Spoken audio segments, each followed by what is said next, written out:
Bismillahirrahmanirrahim. Alhamdulillah wassalatu wassalamu ala sayyidina rasulillah wa ala alihi wa sahbihi wa man wala ma ba'du. Alhamdulillah, bersyukur kepada Allah Subhanahu wa taala kerana bersama kita pada malam ini Al-Habib Al-Muhtaram Al-Habib Ahmad bin Hasan bin Allah bin Umar Syatiri, begitu juga dengan Al-Habib Idrus bin Hasan bin Allah bin Umar Syatiri. Kedua beradik ini datang untuk menziarahi Mahad Syatiri, hafizahullah wa ta'ala umruh bisawal afiyah. Dan tidak terlupakan kepada Fadlatul Muftah Abdul Hamid Hamadi dan tetamu yang turut bersama kita pada malam ini, Al-Fadl Ustaz Ahmad Nasir bin Haji Al-Ghani dan juga Ustaz Nizar bin Ismail. Jadi seterusnya kepada pelajar-pelajar dan juga guru dan yang disanjungi lagi diraikan Atuk Prof Datuk Seri Profesor Nana Fadil di atas persediaan yang telah beliau sediakan untuk kita semua pada malam ini. Dan insyaAllah kita akan mendengar sedikit tausiah ataupun taujihan yang akan disampaikan oleh Al-Habib Ahmad bin Hasan bin Allah bin Umar Syatiri, iaitu anak kepada Sayyid Walid, guru yang telah guru kamu belajar ataupun anda telah mazbaina yadayh madumna fi rubatit tarim. Jadi dengan segala hormatnya dipersilakan.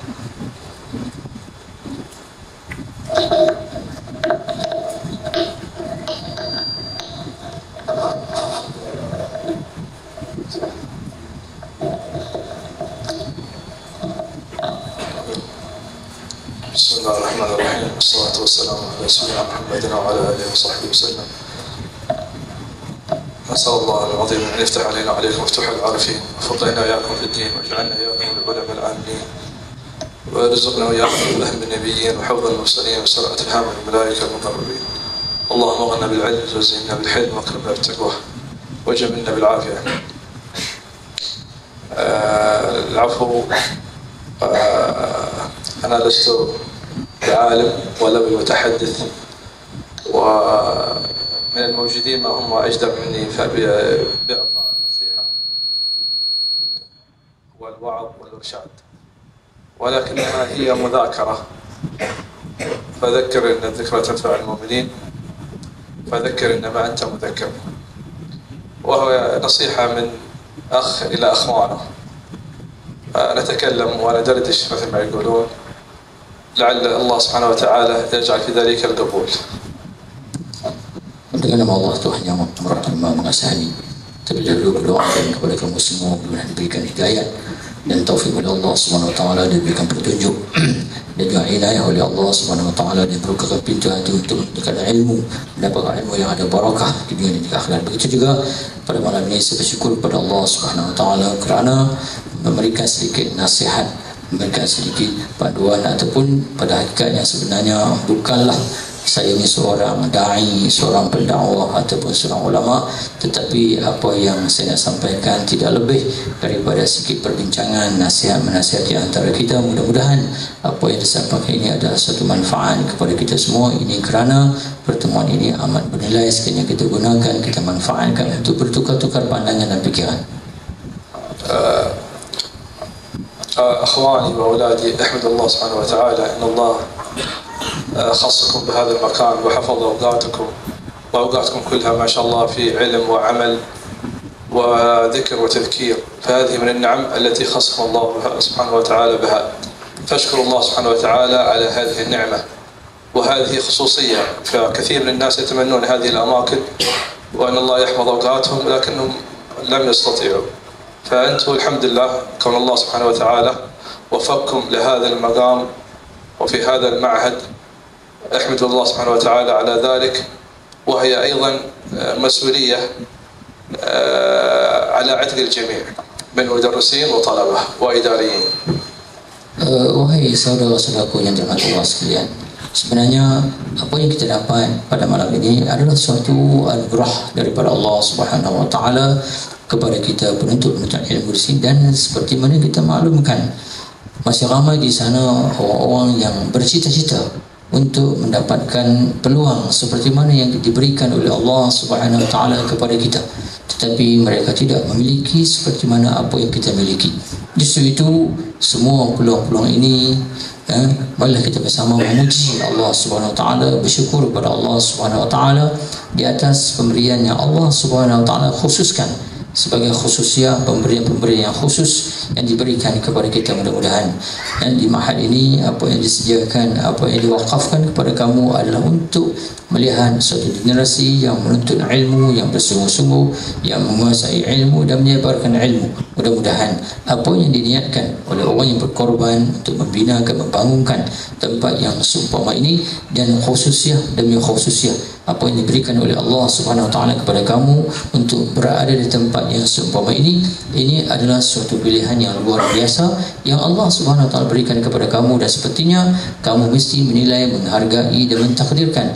Mudah-mudahan kamu di kalangan orang yang terpilih dan memilih jalan yang terbaik untuk memajukan diri kamu dengan ilmu yang diberikan dan diperolehi di tempat ini. فطبعا يا أولادي أنتم أتيتوا لهذا المكان وأرسلكم آباءكم لهذا المكان، آباءكم أو أمهاتكم أو من يعولكم، فلما أرسلوكم لهذا المكان يأملون فيكم آمال، يبغوكم تتعلمون، يبغوكم تتعلمون العلم الشرعي والأدب والأخلاق. فالآن ما دام أنتم عرفتوا ودرستوا في هذا المعهد، عرفتوا أن الصلاة واجبة، وأن بر الوالدين واجب، وأن الكذب حرام، والسرقة حرام، والخداع حرام، والنظر بشهوة حرام. فهذه مسؤولية عليكم. أول شيء أنت كطالب علم لازم عليك الجد والاجتهاد، وما تضيع أوقاتك في أشياء وفي ترهات. انتبه، أنت هنا استغل وقتك وكل ساعة وكل دقيقة في طلب العلم وفي التحصيل وفي الاستفادة من المدرسين. هذا واحد. اثنين، لا تعمل أي شيء حرام. أنت الآن عرفت الحرام، يعني مثلا طالب العلم ما ينبغي عليه أن يكذب وهو يعرف أن الكذب حرام. كيف تكذب؟ ما يجوز. أيضا كيف تسرق؟ أما تعمل السرقة حرام، لا تسرق شيء، لا تسرق شيء حق من أخوانك أو زملائك أو تأخذ شيء بدون إذنه، فهذا حرام ما يجوز. يعني أنت عرفت برك لوالديك، لابد أن تحترم والديك وتعرف حق والديك وتحترمهم وتسمع كلامهم، ولا تقول لهم أف ولا تتقدم. المهم الآداب حق الوالدين معروفة، فعليك الالتزام بها. إذن نعم. طيب, saudara-saudaraku yang dirahmati Allah sekalian, semestinya kedatangan kamu ke sini, kamu ada dihantar oleh kedua ibu bapa kamu untuk sambung pengajaran kamu di sini untuk membina suatu kehidupan.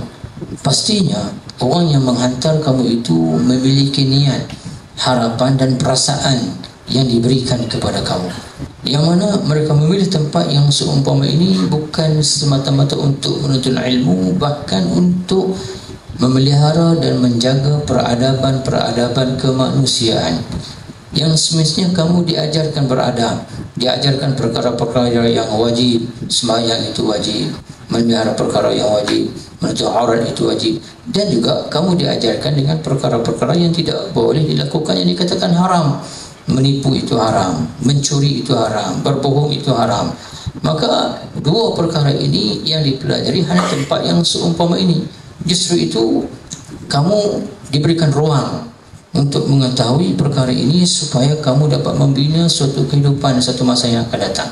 Maka sebab itu pastinya yang wajib kita lakukan, yang haram kita jauhkan. Begitu juga ingin saya sampaikan, perkara yang haram seperti kita ni menipu, bercakap tidak jujur, melihat sesuatu dengan syahwat, dan perkara yang haram juga kita mencuri hak kawan kita yang sepatutnya kita tidak boleh mencuri, sebab mereka juga datang untuk menuntut ilmu, kita juga datang untuk menuntut ilmu. Maka sebab itulah pembinaan peradaban diminta kepada kita semua supaya kita memiliki kehidupan yang penuh dengan beradab. أيضا يا أولادي تراحموا. أنتم في مكان لازم كل واحد يتراحم. الكبير يعطف على الصغير والصغير يحترم الكبير. الرسول صلى الله عليه وسلم يقول ليس منا والرحمة هذه تكون بالتعاون ما بينكم، العطف على بعضكم البعض والأخذ بأيدي بعضكم البعض. مثلا اللي عنده معلومة يعطيها الثاني، وهكذا تتعاونون. اللي ما عنده كتاب يسلف الثاني الكتاب، اللي ما عنده شيء كل واحد يعطيه الثاني، يكون بينكم رحمة. هذه مهمة جدا. والرسول صلى الله عليه وسلم إنما هو رحمة، ما زلناك إلا رحمة للعالمين. فأنتم كطلبة علم لازم ترحمون بينكم البين، وعليكم بالأدب مع الأساتذة. هؤلاء الأساتذة قد مثلا يقسو عليك الأستاذ مرات، أو يشد عليك مرات الأستاذ، ولكن أعلم إنه هذا لصالحك. هو إذا قسى عليك فهو محبة فيك، لأنه يرغب بعدين أن يشوفك ما شاء الله في مكان لائق بك، والذي تأملوه فيك أهلك. فصبروا على أساتذتكم وأطيعوهم واحترموهم وشاوروهم في جميع أموركم. هم أدرى وهم أكثر خبرة، وهو الذي بيهديك للطريق الصحيح، وبيقول لك افعل هذا ولا تفعل هذا، ولا تعصيه أبدا في هذا الأمر. فأنت المستفيد من، لأنه هو ما شاء الله الواحد أقل شيء عمره 40 سنة ودرس على شيوخ كثير، فاستفيدوا من هذه الخبرات الكبيرة. وهذا نعمة من الله سبحانه وتعالى. كانوا أول عشان يطلب العلم يسافر آلاف الكيلومترات، أما الآن هم العلماء جاءوا وأتوا إلى عندكم، هم قطعوا آلاف الكيلومترات وأتوا إلى عندكم هنا عشان يعلمونكم العلم. فهذه من النعم، والشكر على هذه النعمة أن تحافظوا عليها وأن تعطوها حقها. Saudara-saudaraku yang dirahmati Allah sekalian, begitu juga kamu diminta untuk bersikap at-tarahum, yakni berkasih sayang antara kita. Yang mana daripada sifat kasih sayang inilah akan keluarnya sifat hormat menghormati. Yang kecil menghormati yang tua meraihkan yang kecil. Sebab tanpa sifat yang seumpama ini bukanlah seseorang yang menuntut ilmu. Dan apakah yang dimaksudkan dengan menuntut ilmu itu? Menuntut ilmu adalah untuk kita mengikat kehidupan kita di antara satu sama lain. Maka sebab itulah dalam uslub untuk kita menuntut ilmu, peradaban yang paling tinggi yang mesti kita lahirkan, yang kita keluarkan, yang kita tonjolkan, yang kita berikan itu adalah berkasih sayang, meraihkan, hormat menghormati di antara kita. Wabil khusus begitu juga, kita mesti menghormati guru yang bersusah payah mendidik, mengasuh, mengajar kita. Sekalipun suatu masa kita merasai keperitan di atas arahan guru, kita berasa marah dengan apa yang diberikan guru, tetapi sebenarnya apa yang guru berikan itu tidak lebih daripada manfaatnya akan kembali kepada diri kita sendiri, yang mana manfaat itu adalah kita yang akan mengambilnya. Maka sebab itulah mesti kita kena raikan guru, menghormati guru, meraihkan guru. Dan pada hari ini cuba kau bayangkan, untuk membina kehidupan kamu, pengajian kamu didatangkan guru dari tempat yang jauh, terpaksa memutuskan musafir beribu-ribu kilometer datang untuk menemui kamu dan mengajarkan kamu. Begitu mudah Allah Subhanahu wa taala memberikan kepada kamu.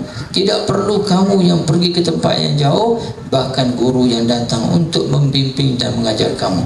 Tetapi malangnya, sekiranya tanpa at-tarahum, berkasih sayang, kamu tidak akan dapat memiliki ilmu yang di sana ada keberkesanan terhadap pembelajaran. Justru itu, hendaklah pelajar penuntut ilmu ada sikap sayang menyayangi, kasih mengasihi antara satu sama lain, sehingga dihilangkan daripada hati mereka perasaan dengki dan sebagainya.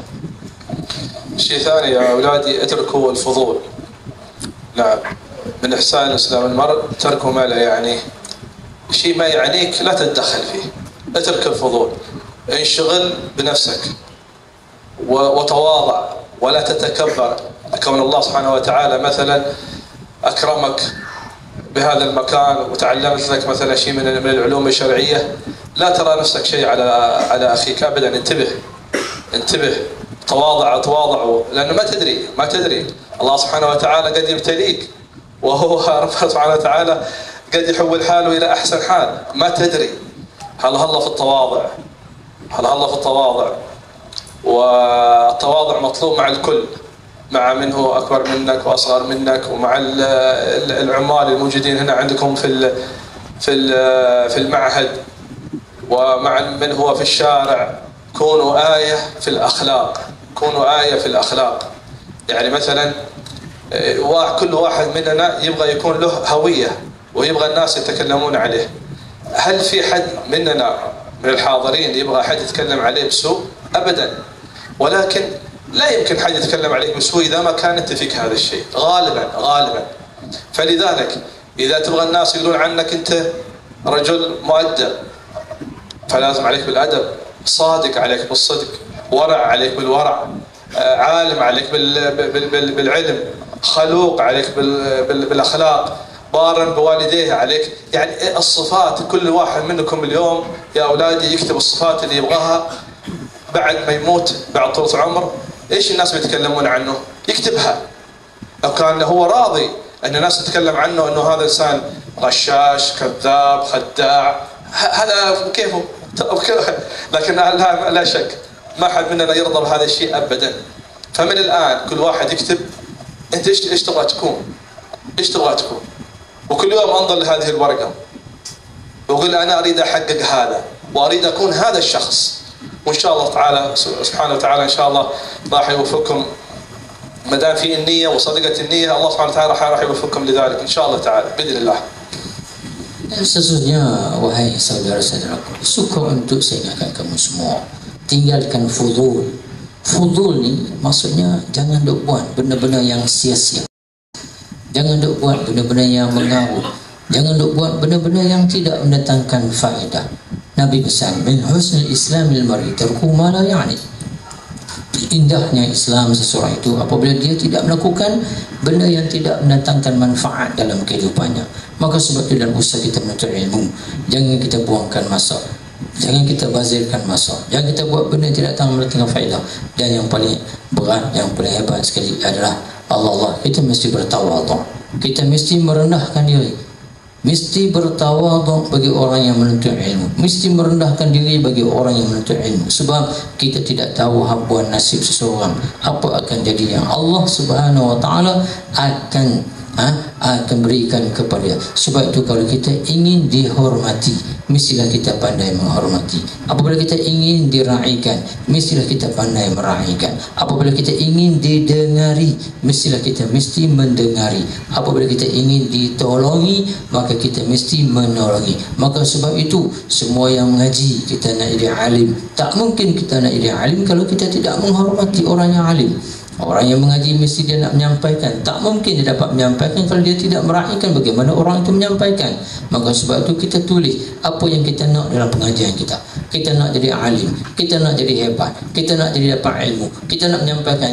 Kita tulis tiap-tiap hari, kita baca, kita tengok jujurkah kita dengan apa yang kita tulis, jujurkah kita dengan apa yang kita baca tu. Supaya apabila ada sifat tawadhu, sifat merendah diri, Allah penuntut ilmu kalau tidak ada tawadhu, maka dia akan dibalakan dengan terbalik apa yang dia peroleh. Kita tidak tahu apakah yang Allah Subhanahu wa taala akan takdirkan kepada kita. Maka sebab itulah sifat yang terbaik bagi seseorang penuntut ilmu mestilah bertawadhu, merendahkan diri, meraihkan orang jika ia nak diraikan, menghormatikan orang jika dia nak dihormati. Begitulah, ini adalah suatu peradaban, adab yang mesti dipelihara oleh penuntut-penuntut ilmu. Tanpa adab ini, walau banyak mana ilmunya tidak akan mendatangkan manfaat dalam kehidupannya. بالعمر أنا ما عاد أريد أطيل عليكم. هلا في اللي تعلمتوه، أي شيء تتعلمه طبقه، لأنه إذا ما طبقت بيضيع عليك. قال العلم يهتف بالعمل إن استجاب ولا رحل. فانتبهوا أي حاجة. مثلا اليوم مثلا درست سنن الوضوء، طبقها. سنن الصلاة طبقها. أخبرك الشيخ إنه هذا حرام وهذا يجوز وهذا ما يجوز، طبقه على طول، لا تتأخر أبدا. بهذه الطريقة تكون الثمرة. والعفو منكم والله إن شاء الله نسأل الله يفتح. طيب saya sebenarnya tidak bermaksud untuk memanjangkan percakapan dalam suasana sebegini, cuma Apa yang saya sampaikan itu daripada isi hati atau nasihat yang disampaikan kepada kamu penuntut ilmu. Maka sebab itu, kalau kamu nak keberkesanan dalam ilmu yang kamu belajar, kamu mesti mentatbikkan. Apa maksud mentatbik? Melakukan apa yang kita buat. Kita belajar bab solat, kita lakukan solat. Kita belajar bab ini tak boleh haram, kita jangan lakukan benda yang haram. Kita belajar bab puasa, kita lakukan puasa. Kita belajar bab adab, kita lakukan adab. Maka dengan kita menterjemahkan, mentatbikkan ilmu dalam pengamalan, maka ilmu itulah yang akan melekat. Mana-mana ilmu yang tidak ditatbikkan, maka ilmu itu akan tinggalkan kita. Mana-mana ilmu yang kita tatbikkan, maka ilmu akan tetap bersama kita. Sebab ilmu dia nak bersama kita apabila kita itu beramal. Maka apabila kita tidak beramal, ilmu itu akan meninggalkan kita. Justru itu, saya bukanlah orang yang layak nak bagi nasihat. Cuma nasihat untuk diri saya, nasihat untuk kita semua. Mudah-mudahan Allah SWT memandang kita dengan pandangan rahmat di atas kedudukan kita sebagai seorang yang menuntut ilmu.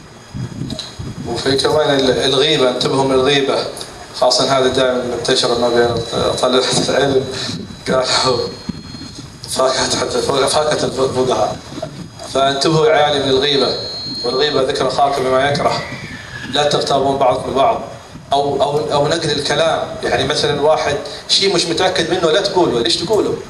تقول هذاك فعله وهذا تركه وهذا اشتغل باللي انت جاي من أجله، لأن هذا تراك أنت خسران وتضيع حسناتك وتحرق حسناتك ولا تستفيد شيء. ما تستفيد شيء أبدا من هذا الأمر. نتمنى إن شاء الله نكون طلبة المعهد هذا يكونوا آية إن شاء الله في العلم وفي الأخلاق وفي العمل وفي الورع وفي التقوى وفي كل شيء حسن إن شاء الله، ويكون بهم النفع على مستوى العالم بإذن الله تعالى.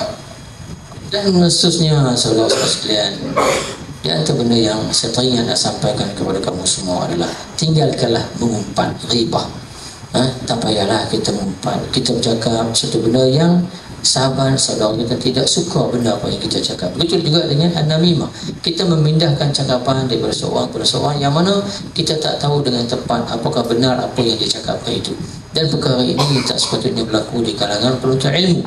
Kalau kita nak memindahkan sesuatu, biarlah berusul dengan tepat. Maka sebab itu apa yang saya nak sampaikan kepada kamu semua, mudah-mudahan kamu berada di tempat yang dipilih oleh Allah SWT, tempat yang mendapat ilmu yang ada keberkatan, yang dapat dimanfaatkan. Sebab kalaulah kita masih bersikap dengan sikap-sikap yang tidak baik, maka ilmu tidak akan hinggap di dalam dada-dada manusia yang tidak suci. Ilmu itu bersih, pastinya akan mencari tempat yang bersih untuk ia bertapak dalam jiwa kita.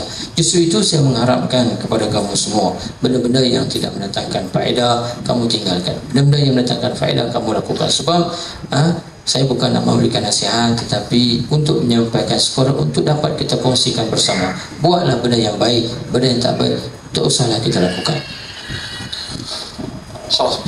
والعفو منكم، ونسأل الله تعالى اللهم لا تدعنا في مقامنا هذا الذنب إلا غفرته، ولا هم إلا فرجته، ولا دين إلا قضيته، ولا مريض إلا شفيته، ولا حاجة من حوائج الدنيا والآخرة لك فيها رضا ولنا فيها صلاح إلا يسرته وقضيتها برحمتك يا أرحم الراحمين. ربنا تقبل منا إنك أنت السميع العليم، وتب علينا إنك أنت التواب الرحيم. ربنا آتنا في الدنيا حسنة وفي الآخرة حسنة وقنا عذاب النار، والعفو منكم.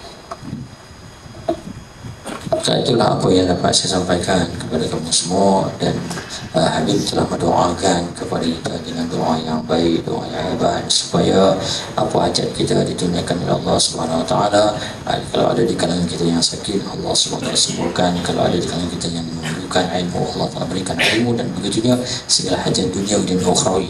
Jadi para penuntut ilmu yang dirahmati Allah sekalian, jadi Ustaz nak bercakap pun peduh, sebab apa yang Habib Ahmad sampaikan tadi dengan gaya cakapan bersama Ustaz, rasa macam Sayyidul Walid Habib Hasan duduk sebelah Ustaz, takut di hati ni gemetar pegangan. Sebab Ustaz berguru dengan Habib Hasan 4 tahun lebih sebelum Ustaz musafir ke Syria. Masih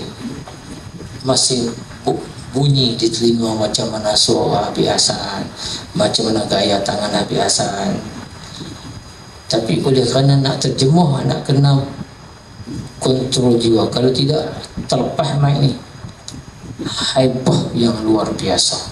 Maka sebab itu Allah Subhanahu Wa Taala hantar mai kepada kita dua adik, mari nak tengok pusat pengajian yang ada hubung kait, mari nak berdoa mudah-mudahan Allah memandang ziarah ini sebagai ziarah yang makbulah, yang diterima di sisi Allah Subhanahu Wa Taala.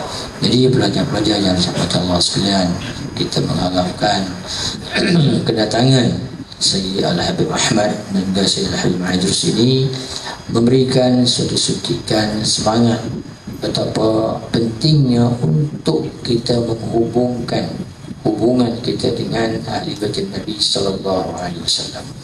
Untuk maklumat kamu semua, pernah Ustaz ditanya dalam satu stesen TV, macam mana pengajian Ustaz di Tarim, apa yang membezakan pengajian Ustaz di Tarim? Sebab ada orang pergi ke Al-Azhar Sharif, ada orang pergi ke Ummul Qura, ke Universiti Madinatul Munawwarah, ke Yarmouk, ke Jordan, ke Indonesia, Universiti tempatan, dan Allah SWT hantar Ustaz pergi ke Tarim. Ustaz hanya bagi jawapan yang ringkas.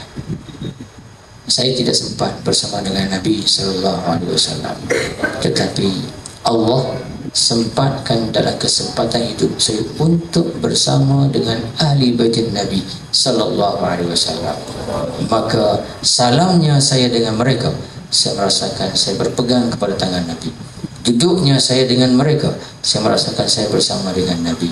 Bertawajuhnya wajhan biwajhin, muka saya dengan muka mereka, saya merasakan saya bersama dengan Nabi. Dan saya rasa tidak ada nikmat yang hebat yang saya rasai, yang mesti saya kecapi dan saya share, kongsikan dengan orang lain, adalah nikmat dapat menuntut ilmu dengan ahli bait Nabi sallallahu alaihi wasallam. Maka sebab itu kedatangan Sayyidil Habib Ahmad dan Habib Idrus untuk melihat kita semua penuntut-penuntut ilmu di Ma'had Syatili. Mudah-mudahan kita doakan semoga Allah panjangkan langkah rihlah ilmiah kita ini hingga sampai ke bumi Tarim, insya-Allah. Ilmu yang barakah, ilmu yang mujarrab. Kalau nak diceritakan tentang terjemah rubat, dah beberapa kali Fadhilatul Syekh Taha cerita ketika mana hari-hari Al-Habib Abdullah bin Umar Syatili tentang puluhan ribu uluful ulama bala urutbatul awliya, berapa ribu alim yang sampai kepada maqam awliya, yang mana kata Allah an-nafa' wal intifa' fi ulumihim. Allah Subhanahu wa taala telah catatkan bahawa ilmu mereka itu manfaat dan diberikan manfaat dalam ilmu mereka. Bukan setakat manfaat untuk mereka beramal, bahkan manfaat untuk ummah itu mengikuti kebenaran. Maka sebab itu kedatangan mereka dua untuk membuat hubungan kembali sirna yang indah dalam sebuah kehidupan penuntut ilmu. Mudah-mudahan kita boleh berdakwah pada masa yang mendatang. Sebab itu kamu kena rasa bertuah, kena rasa seronok dalam keadaan kesempitan hidup, kesusahan, tekanan. Biarlah kita merasa seronok sebab kita berada di kalangan mereka yang dipilih oleh Allah. Macam kata Sayyid Al-Habib Ahmad tadi, kita datang ke sini adalah calon yang dihantar oleh kedua ibu bapa kita, dan kita dipilih oleh Allah Subhanahu wa taala.